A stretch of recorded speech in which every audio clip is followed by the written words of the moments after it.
Under the lights in Bloomington, something is changing. 8 players drafted, a school record, the #1 overall pick from Indiana, and now they return to defend a Big Ten championship and a national championship. But spring doesn't crown champions. It reveals truth. Who's ready, who's not, and what actually matters when it's real. Because while momentum is building, there's a reality in college football today that no program can ignore. Choices, consequences, accountability. This isn't hype. This is evaluation. The Hoosier Tailgate starts now.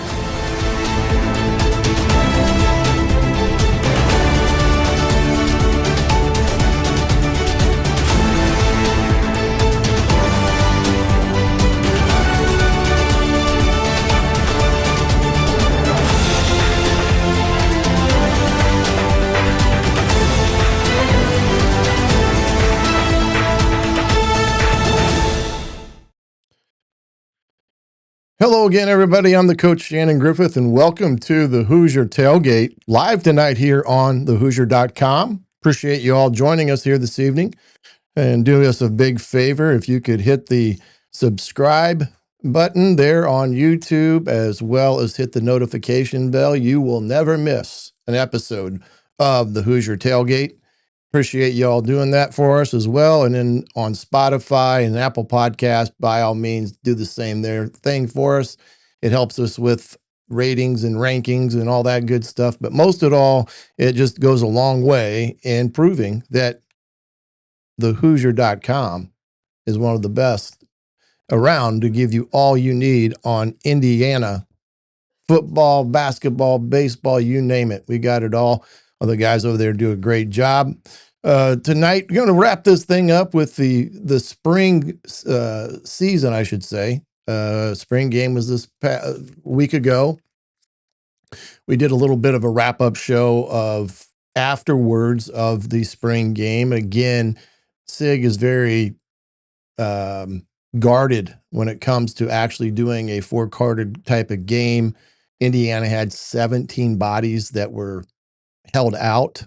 To what extent their injuries are, who's to guess what they may or may not be, but held 17 guys out. Most of those were up front on the offensive side. So in all, the defense was very well represented on both sides of the depth chart, I guess you could say. And the offense had some holes they had to fill up, but they got what they needed done. And we're going to talk a little bit tonight about, what do you learn from those type of situations in the spring games? And sometimes everybody gets too wrapped up on what is the statistical aspect of a certain player, the quarterback, how many catches, how many rush yards, things of that nature. And we're going to talk a little bit about all the good things that kind of go into spring evaluation, as well as tonight we're going to take a little better look at the recruiting picture, because right now we're getting into that point of the year where spring practice is over with, and from now until end of July, essentially, it's going to be full bore recruiting on the 2027 class as well as the 28 class. Coach Sig already put out the Indiana fall football camp days that they will have there in June, the 1 days. And so we'll take a look at the kind of overall picture. They have had a plethora of guys visiting. Mona Shells, of course, the big name out of Indianapolis, the 5-star wide receiver that also Texas and Bama and a lot of big time programs are wanting his services. Indiana's right in there fighting for that opportunity to land his services. We had Jalen Brewster all the way out of Texas come up and visit, the big D lineman that is still currently committed to Texas Tech. But with the D line coach leaving, that opened the door for Indiana to get the young man up here on campus. There is a common thread there. Jalen's father played at Ball State along with Coach Haynes back in their heyday. And so you've got that bond there as a potential difference maker in terms of everything that goes hand in hand with that. But again, a lot of things are going to happen between now and the start of fall camp, and we're going to blink and it's going to be here. I mean, tomorrow we kick off the month of May for us up here in Indiana, and those maybe down in southern Indiana. Big weekend going on right now. You got the Kentucky Oaks tomorrow and the Derby on Saturday.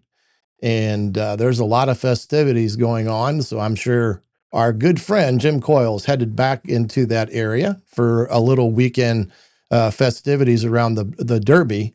But it's a kind of crazy to think that we are already to that summer period where within the next few months, we'll be teeing it up fall camp and getting ready to go turn it loose as the 2026-7 season is right around the corner.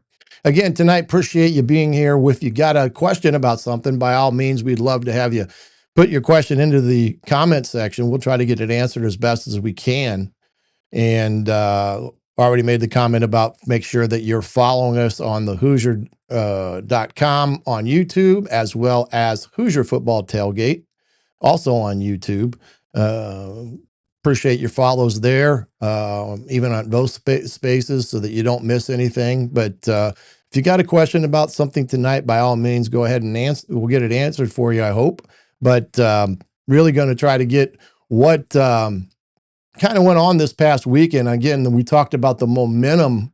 Last weekend was kind of the momentum weekend when you think about it. There was so much going on. You had one weekend, one city, one purpose. You had the spring game with the NFL draft.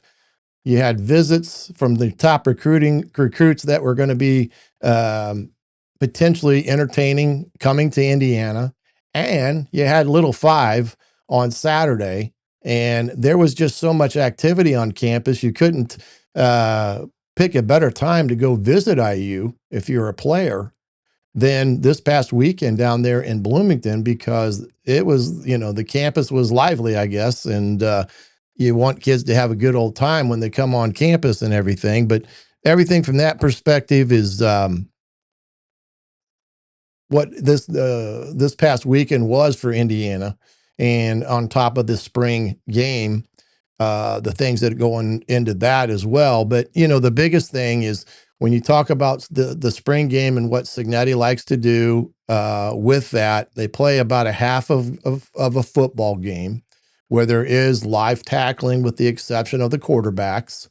You're not going to get a great pulse one way or the other on where an offense may be. You may see some flashes from guys, and there's no question there were some flashes. You had Morris making some plays. You saw the ability that Nick Marsh brings to the table. Preston, the kid from Tulane, and what he brings to the table. A lot of promise in that room, as we've discussed before. And then, of course, you had Khobie, Martin, and Turbo handling the duty at running back, with Kono being also involved with it. So again, really have to be excited about that side of the football in those skilled positions. Of course, we know the question marks that are going to go in through the regular season. Tight end is going to be a question mark because it's going to be a very youthful group at that position. And up front is going to be a question mark in terms of depth, which I do believe they feel they've got it. I think they were being overly cautious this spring, but I do think they feel pretty confident in what they've got in that O-line room, that they're going to have a solid two deep of guys that can go in at any time and play a ball game. So again, from that standpoint, you got to see a little bit of that. Defensively, you could just tell they were much further ahead in some of the aspects of their scheme than what maybe Indiana's offense was. And that's not something that you know, should draw any conclusions on, other than the fact that Indiana's defense, although losing quite a bit of production, is going to have quite a bit of production again from some key members of that defense. And you saw it there on Thursday night, the number of guys that could be involved, and got to feel excited what Coach Haynes has coming back, although, and those that they've added to the roster. It's going to be a great group of guys in that respect for them defensively on that. But when you talk about some of this stuff, again, there's a lot of hype around it. You got some big names coming in. Of course, you have the quarterback situation where Josh Hoover, heir apparent, coming in, learning a system, and Grant Wilson. I think one thing that I took from this on Thursday, I came out feeling a little bit better at the quarterback position of what is there, because I think what Grant Wilson gives you is a older quarterback that has played. It played at the top level, and he can run this offense and seems comfortable in it. And we got to see Tyler Cherry come back out and spin the ball around, which was good to see as well from a kid that had a big time knee injury. And the promise of what Jacob Bell looked. I thought he looked well. I mean, he's got a strong live arm. And I do think from that perspective, I felt a lot better, especially at that position, coming out of that spring practices than maybe I had at the early onset of it in that respects. But again, a very good overall night in Bloomington in that respects, but you couldn't forget about what also occurred with the NFL draft going hand in hand with the game there Thursday night. No big surprises with Fernando getting that number 1 pick, heading off to the Raiders. And he also brought some of his teammates along with him, because Hemby signed there as a free agent, as did Boyd. And again, a great group actually ended up following him out to Las Vegas. But it was good to see that 8 draft picks, a school record. I think the most was, I want to say 6, and that was like in 1988, if I'm mistaken, something to that extent. But 8 guys drafted, and probably another 4, 5 of them signing on, the free agency route. Kamara heading out to San Fran, and again joining some of the group out there. Kalon Black and his stock, and how much that really took off as the year went on, and then even in the off season. And happy for that kid, because he put a lot of hard work into it. Big time expectations from where he began the season to where he ended up in terms of a NFL draft choice. He really moved up the draft boards on a lot of different teams. And I tell you why. The biggest reason, not because he's a good running back, he's got decent speed, but he'll be able to play a lot of different special teams as well. And that's going to be his ticket to staying in the league, as well as being a capable running back. And it was good to see him be rewarded for what he put out on tape, and get to where he's at. Surratt going to Baltimore. That's another good place for him. Nowakowski heading to Pitt. Again, just excited for those guys. 8 guys get, an opportunity to be a part of history, being drafted. A lot of these guys came out, and now they're making a good chunk of money heading into the NFL. And even those guys that are free agents, there'll be opportunities for them to get on the bus per se.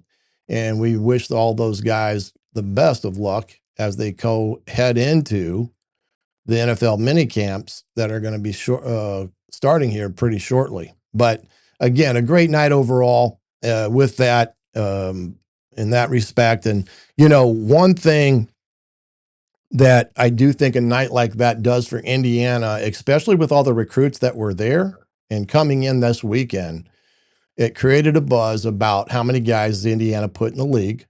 That is a very important question for kids that have that aspiration, especially the ones that are 5 stars, moms and dads as well. Putting 8 guys in the league and then having the additional guys sign free agency, that's worth its weight in gold, because you don't have to sit there and talk a lot about it when it's, right up in front of you. So the fact that they were able to have such a great representation from Indiana going in with those kids around, I think I created an additional amount of hype per se with that. And it was one of those things that, again, Indiana's brand awareness has been on a steady climb for the last 3 years, and it's done itself wonders, because Indiana football is not just a Midwest known commodity now. It's pretty well known throughout the country. And it's amazing what some things can do for you win wise and some good publicity.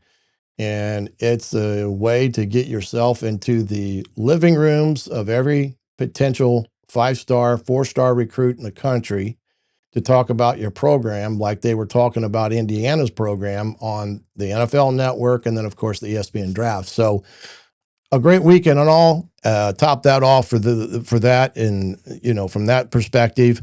And it was great to see everything that kind of went into it as well in that respect. But Indiana, again, proving that they had a lot of good football players in this year's football team that went from unrespected to NFL draft choice in a matter of a full season. So that in itself is pretty remarkable when you think about that aspect of things. When we get into the quarterback breakdown from Thursday night, again, I thought all guys were pretty well represented and got a pretty fair shake at the number of throws as they got to throw. Maybe Hoover had a little bit more than the rest, but overall, they all, I thought, made some good decisions. I think you saw some throws that Hoover is going to have to, learn from, because those are the things that got him in trouble, TCU.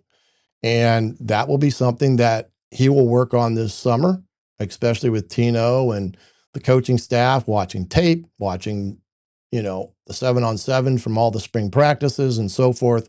But you could see what he brings to the table. Good release, good mechanics, has a little bit more quickness maybe from that standpoint. But a respectable first showing, I guess you could say. And he's nowhere near where he's going to be come fall.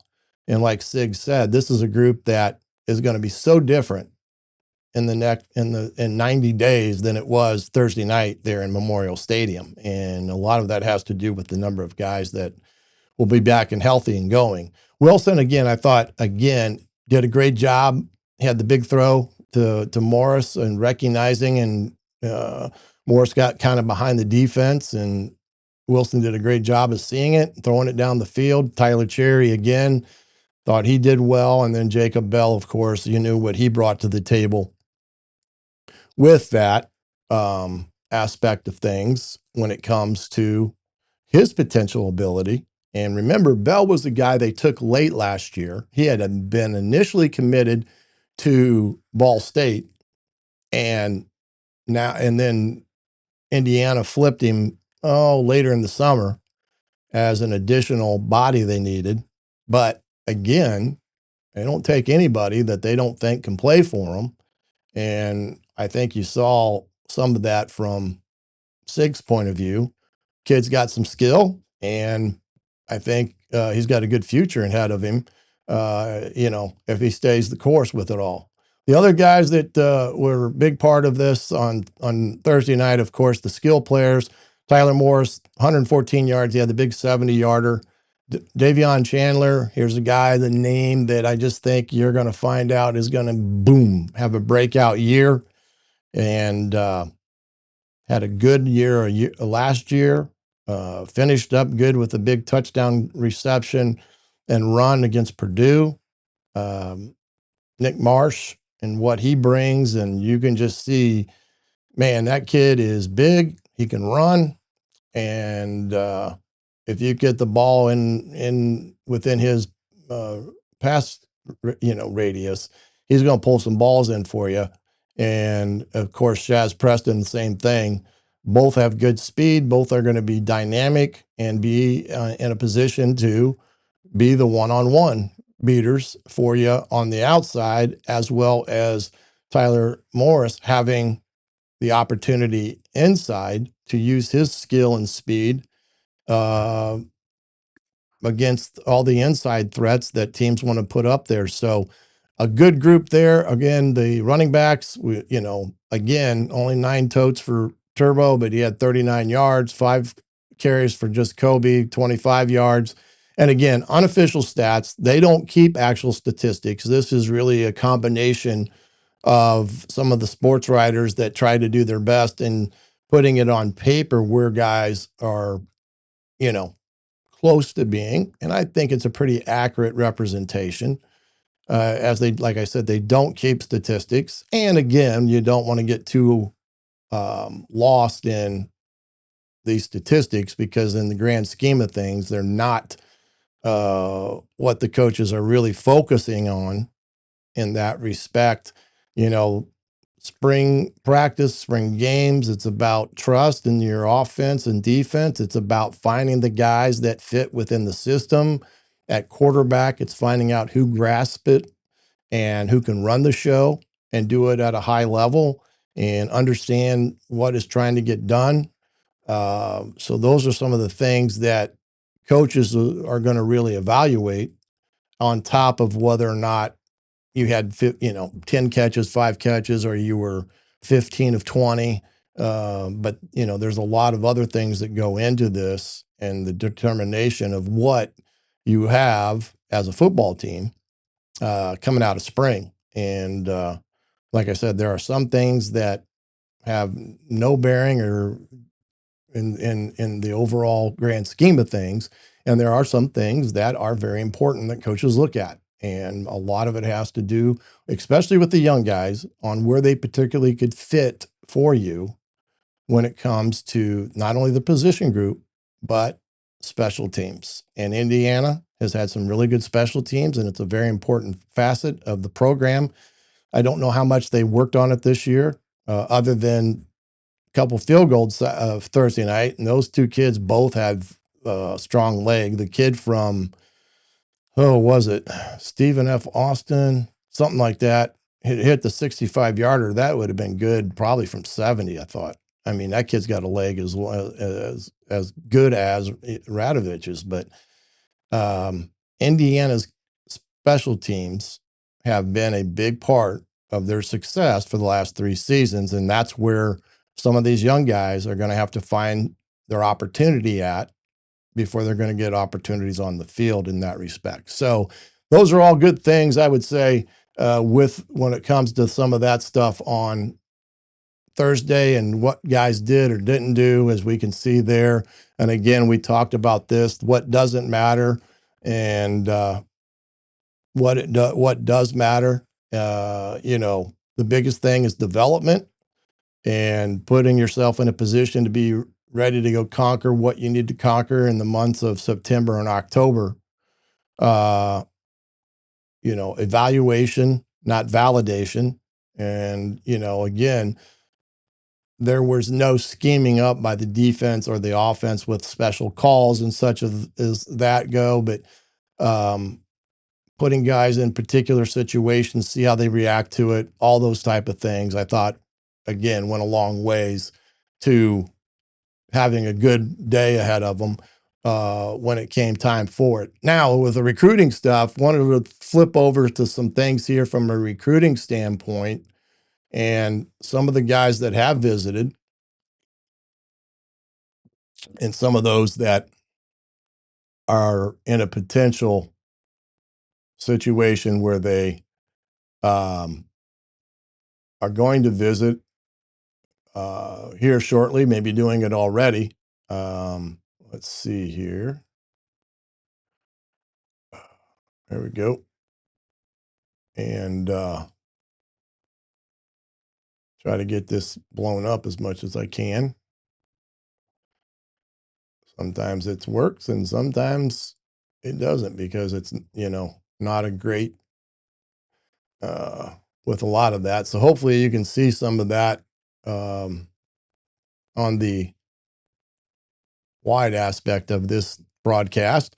But Indiana, as it has happened here of late, like some of the guys that have already been in, going all the way back to, April 2nd in that respect, some of the end of March. But when you get to some of the officials, you start getting into, a kid like Adam O'Neill out of Bosco Prep in Jersey. That's a 4-star edge player.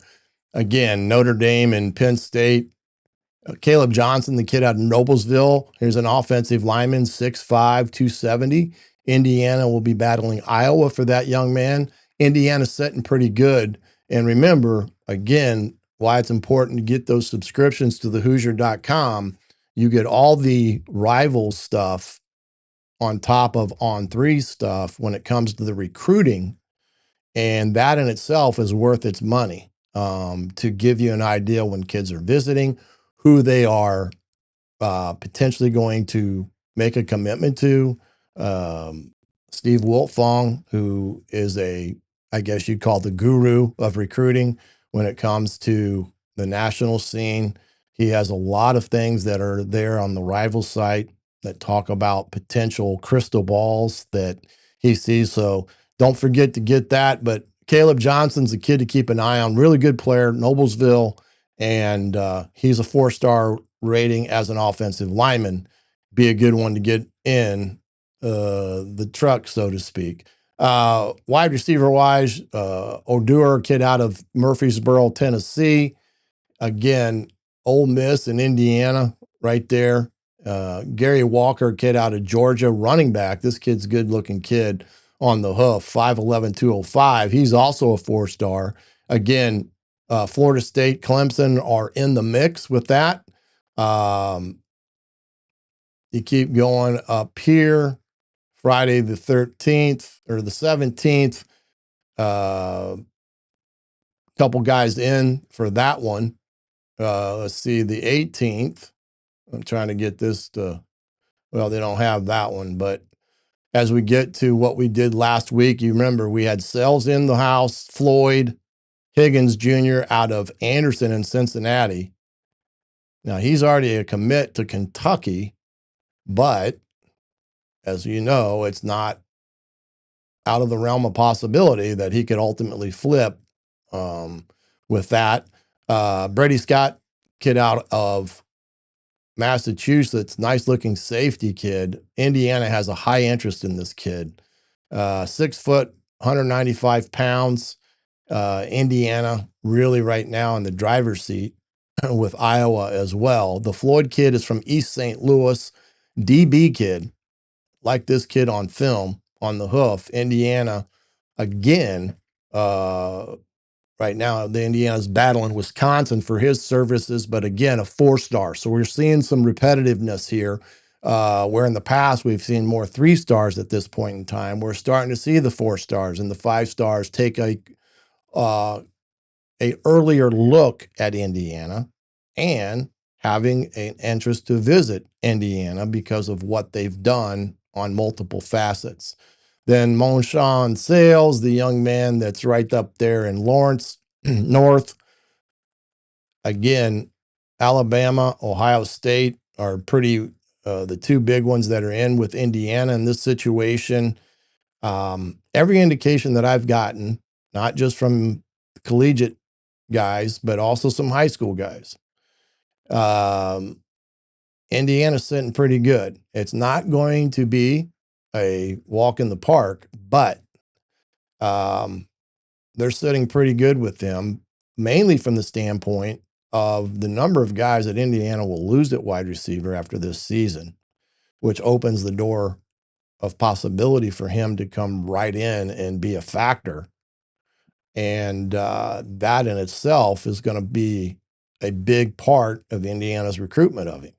And that's the one nice thing about this kid is that they say he's got a pretty good head on his shoulder. He's well respected and liked. And there's a lot of positivity when it comes to Mr. Sales. And then Jalen Brewster, the kid out of Cedar Hill down in Texas, he is already a Texas Tech commit. But again, 6'3", 300-pound, number one ranked recruit overall in the nation. 6'3", 300 pounds. His film is unbelievable. He lined up as a tailback and took a direct snap, and athletic is all get out. This kid is unbelievable. And while Texas Tech has his commitment to, as of right now, remember they lost their D-line coach, and that's going to have an effect on whether or not he stays with them. And I like Indiana's facet that there's a connection there. That's huge. There's a connection.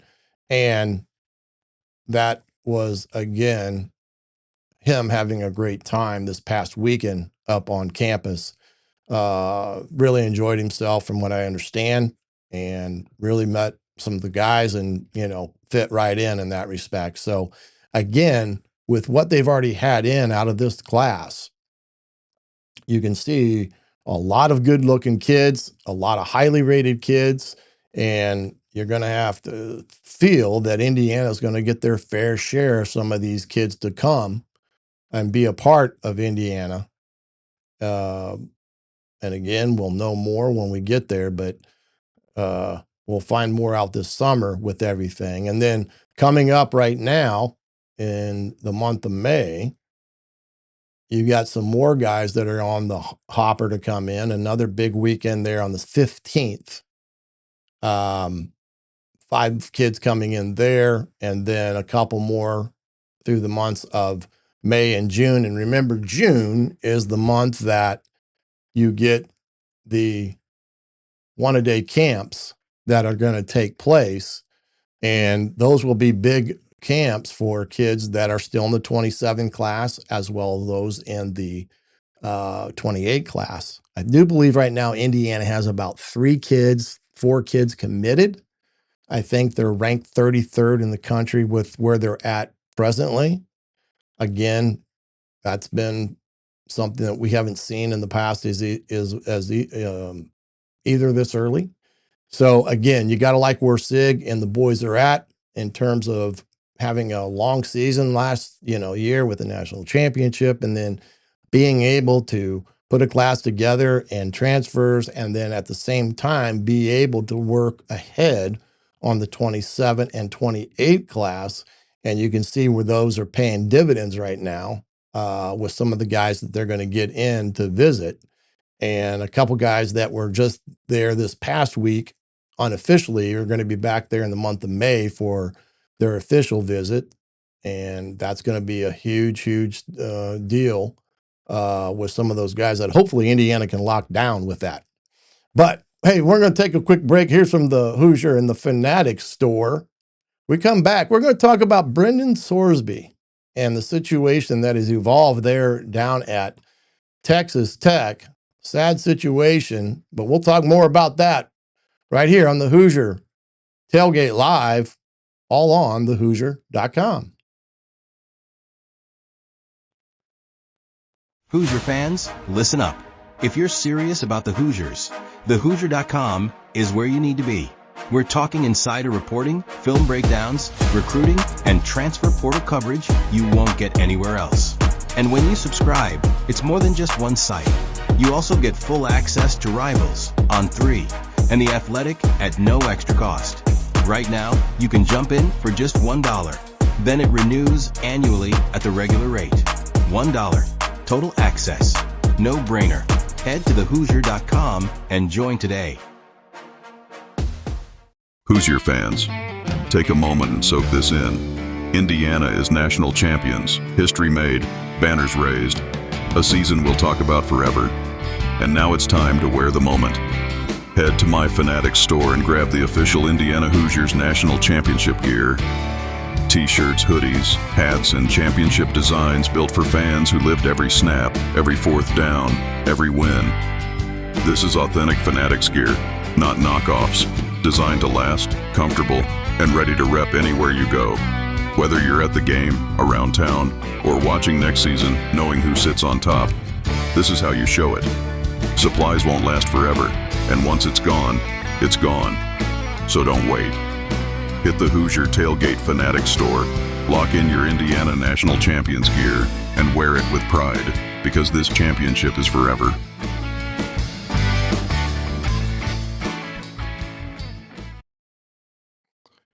Welcome back here to Hoosier Tailgate live on thehoosier.com. Appreciate y'all being here with us this evening. Put in the chat box if you have any questions. By all means, feel free to ask those. Hopefully we can get the correct answer for you as we kind of head into the long months ahead here of the time period between spring and fall camp. And as we head into kind of the big days of summer, we got a lot of things still in front of us. And most of it, though, is on the recruiting side, as there is no, as we know, or the dead portal that guys were doing a year ago. There's too many things involved as it pertains to guys that decide to unenroll and go somewhere else. I mean, there's pretty stiff penalties even for the coaches at those schools if that were to happen. Potentially the head coach losing a numerous amount of games and them having to forfeit at least 20% of their money that they could use on their program. So some stiff penalties if that were to happen, but no spring portal this year.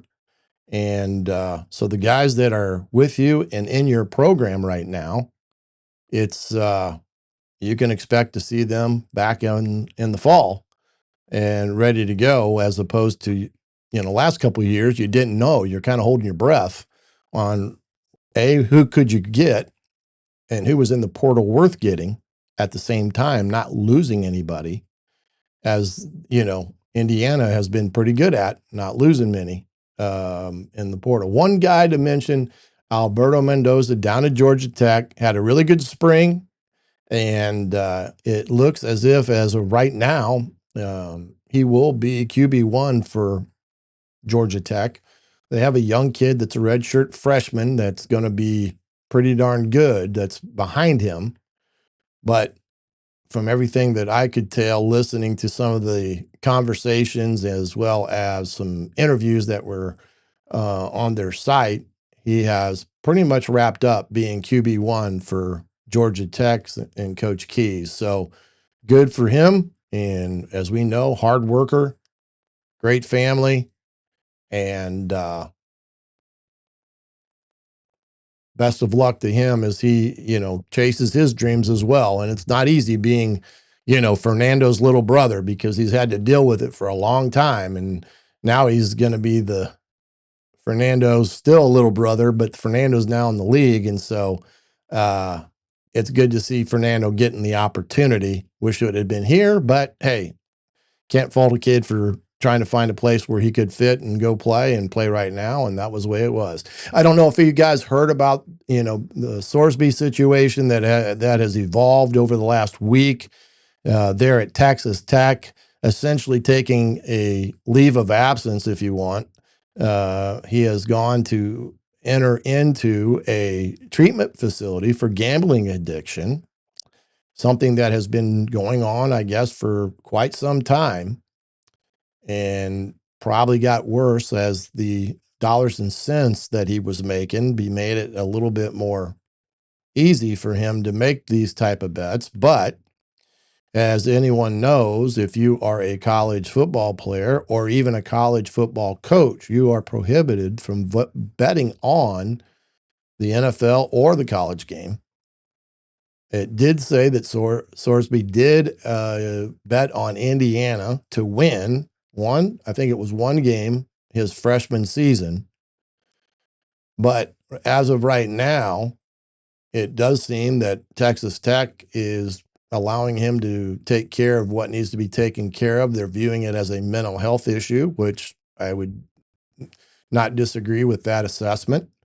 But the NCAA has also launched an inquiry into this situation. And it has been the rule of the past. If you did bet on college football and the receipts are there, then he would automatically lose his eligibility and he would no longer be able to continue on and play for Texas Tech next football season.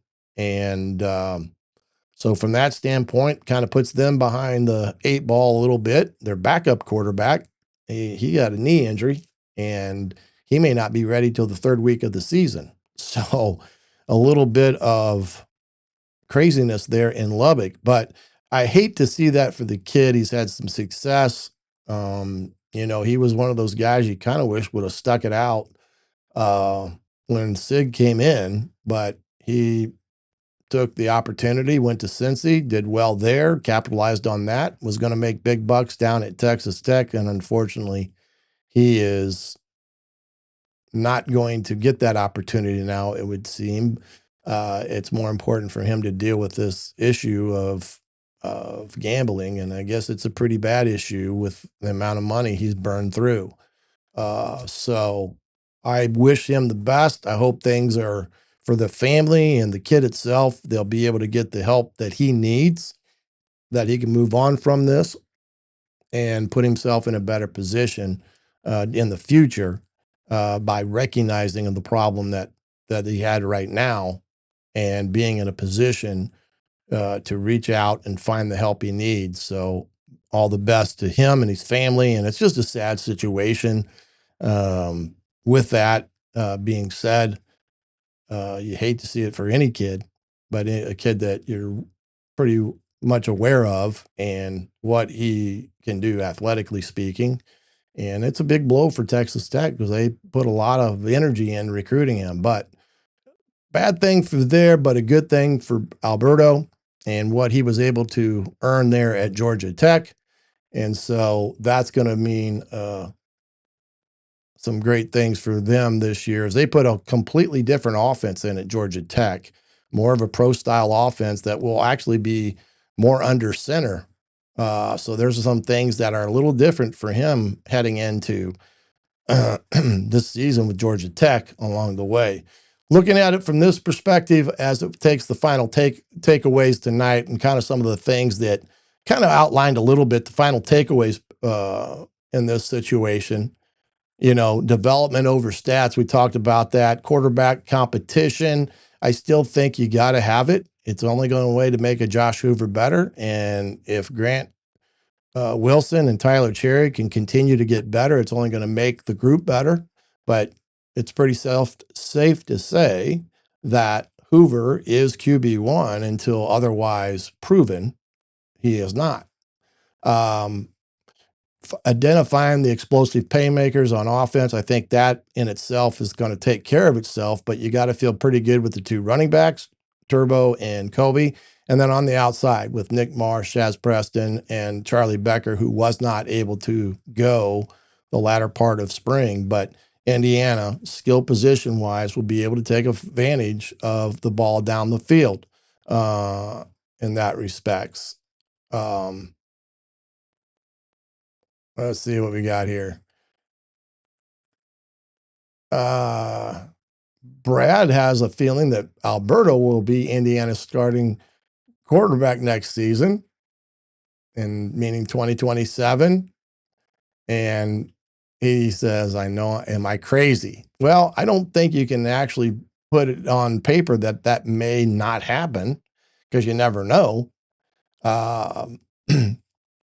But I think if he solidified himself as the number 1 guy there at Georgia Tech, it may be a little harder to persuade him to come back. And I would say that they're pretty loyal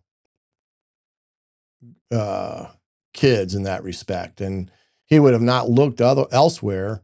But when he found out that Sig was going to move to the portal to bring in another older guy, that didn't set well with him. And he just decided that it was time for him to move on. And like I said, you got to respect that from the kid. But in this day and era, Brad, anything is possible. So to sit here and say today that there's no chance that he's coming back to Indiana, I'm not sure you can say that. I'd say the options of that happening are probably very slim. But again, you don't know in that respect. So we'll have to wait and see. But the playmakers, as it pertains to Indiana's offense, I think is very well noted. And on defense, I think the cornerback situation, I think, is going to be fine, even though you lose D'Angelo and some of the productivity out there. I think the safety position is going to be strong. And you got two playmakers inside. You got Tucker and Landino with Hardy standing right behind him and Jones. So again, a strong middle for Indiana because the defense is still going to be the difference on whether you win games consistently or not in the Big Ten, especially. And Indiana's, let's face it, their schedule this year is going to be a little harder, but hey, it's the Big Ten, and everybody's schedule is tough. There's no question that the momentum Indiana has brought to the forefront the last 3 seasons has played a big part of where they're at. I think Sig will definitely keep them grounded and worrying about today as opposed to thinking about tomorrow. Humble and hungry is what he likes to identify with it is, and fighting complacency day to day is his motto as well. And again, I do think this group is a strong group. I do think the number of guys that are still in the program have, again, created that bond that was very, very present last season, and it's kind of paid its dividends into this year already. You can list some of the guys that are coming in from the outside, the young man coming in from Wisconsin, and how, he felt welcoming and comfortable walking in here and was amazed by what he saw in terms of the culture and things of that magnitude. Hoover the same way. So you got to feel good where the leadership in this team is and how those guys are running the ship, because ultimately they have to be the ones that come together as a group in order to win on Saturdays. And this last year, there's no question they had a very tight-knit group in that respects. But again, remember, the standard is the standard, and they keep stacking days is something that they will continue to do. And another part of Sig's isms, as we all know around here. Gotta love it, because I have identified few that are kind of some of my favorites that I have a tendency to repeat in that regard. But again, I do think Indiana came out with a successful spring as much as they could have. The number of injuries they had, of course, played a big part on what maybe they were or were not being able to do. And the fact that I think we understand that Sig was pretty well cautious with his entire group in terms of not putting guys out there just for the sake of having a number.